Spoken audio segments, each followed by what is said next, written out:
Let's begin today's Remembrance Day special by focusing on probably the most important war hero to come from the Niagara area. During the Second World War, Leonard Birchall was captured by the Japanese soldiers and brought to a prisoner of war camp. But this is after he was able to warn the Allies about the invasion of the Japanese on the island of Ceylon. Joining us now from Toronto, his daughter Sharon Chandler. Welcome to the program, Sharon. Thank you. What is it like growing up knowing that your father was mentioned by Winston Churchill as a key figure in the Second World War? Well, like most kids, he was just Dad. What are your memories of that time? Obviously, you were born just shortly. Yes, before he went away, just before he went away. So he came back and this stranger appeared in my life and I wasn't terribly keen on that. I'd had my mother to myself until then. I just grew up as a military child. We moved from pillar to post. I learned bits and pieces, as I said, as time went on. And I've read books and other people have talked to me since then and I've become pretty aware, but it was mostly as an adult. Len died in died at 89 years old in 2004. Yeah, yes. But served 62 years Yes. with the RCAF. Yes. That is incredible. Yeah, it is. It's an amazing record. Many of the veterans that came back from World War II they did not continue serving. No, he started out in the regular service. He was a serving member of the RCAF when the war started. So for him, it was just a continuation of duty. And he came back and he had a very long and good career with the Air Force afterwards. What do you know about his time during the war and that whole incident? Well, I know about it from what I've been told and what I've read. And he was stationed in Ceylon. He went there in April of 42, had a 48-hour rest. The plane they were flying was called a Catalina. And after the 48 hours rest, he was sent out on patrol. And he was shot down on that first patrol. They were just about to finish their patrol, and they spotted something on the horizon, and they went to have a look and saw the fleet coming, and he radioed back. He sent 3 separate transmissions with all of the details, and then they were shot down. And they were on the ship being interviewed, and he was denying having done the transmission when Ceylon came back and said, please repeat. And that was heard, so that was the end of it. And they were taken back to Japan. And he was in several prisoners of war camp there. He was a senior officer in each one.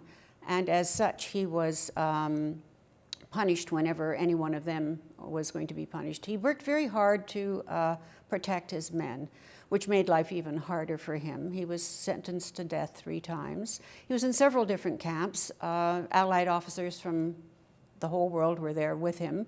And it was a very difficult experience. At one point, I was told that one of the American officers got a Red Cross package and got a note back to his wife in the States saying, please tell Mrs. Birchall that her husband's still alive. And she sent a letter saying, it was addressed to Mrs. Birchall, Canada. And my mother got it. We've been in contact with the Canadian War Museum. Mm-hmm. They have an audio file. Yes, they do. And have you heard that audio file? No, I have not. We're going to play that for you right now. This is Squadron Leader Leonard Birchall of the Royal Canadian Air Force, speaking to my wife and daughter, also to my mother and father. Hello, darling. Hope you're listening in. I am as well as can be expected under the circumstances, and I pray that you at home are all in good health. Our morale is very high, and we are all making plans for a wonderful future. We have received some Red Cross supplies and some mail from home. We've also written 2 postcards and 1 letter.